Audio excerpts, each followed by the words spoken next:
What's up sa inyo mga kaibon? So bali January 19 ngayon 2026. Update ko lang kayo sa ibong ko.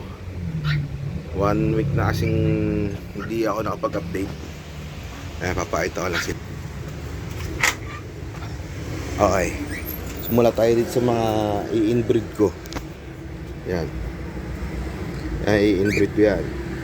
Bob Opa na split ino, tsaka albino opa na split ino, magkapatid yan. Tapos ito lang natira kong albino ay ko, yan.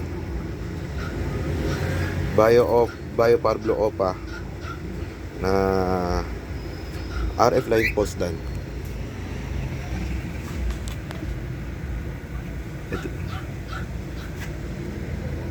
Ito naman yung sa ano ko, sa aqua ko.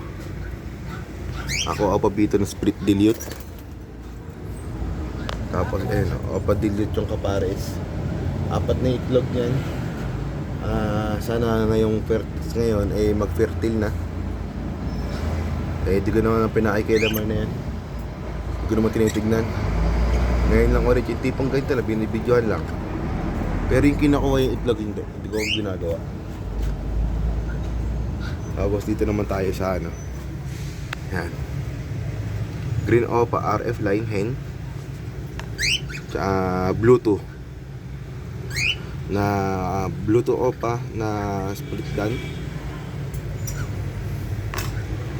Ito naman yung Parblo Opa na split dan hen. Tapos itong Green Opa na RF line cock. Ito, sayang nga itong second clutch nila ay hindi nag-fertile. Yung second clutch nila ay hindi pala nag-fertile, hindi naging hindi napisa, pero fertile yun, parang naging namatay yung sisiw sa loob. Tapos ito albino ka-attate. Ayun yung na-stop sa nung naaraan ng Parblo Opa na split ino sa ng Torque Opa na RF line postdan. Ito yung pinaras ko sa kanilang yun. Yan. Tapos itong parehas na white face lang na. Matapos ito pa atin na ulit. Yan.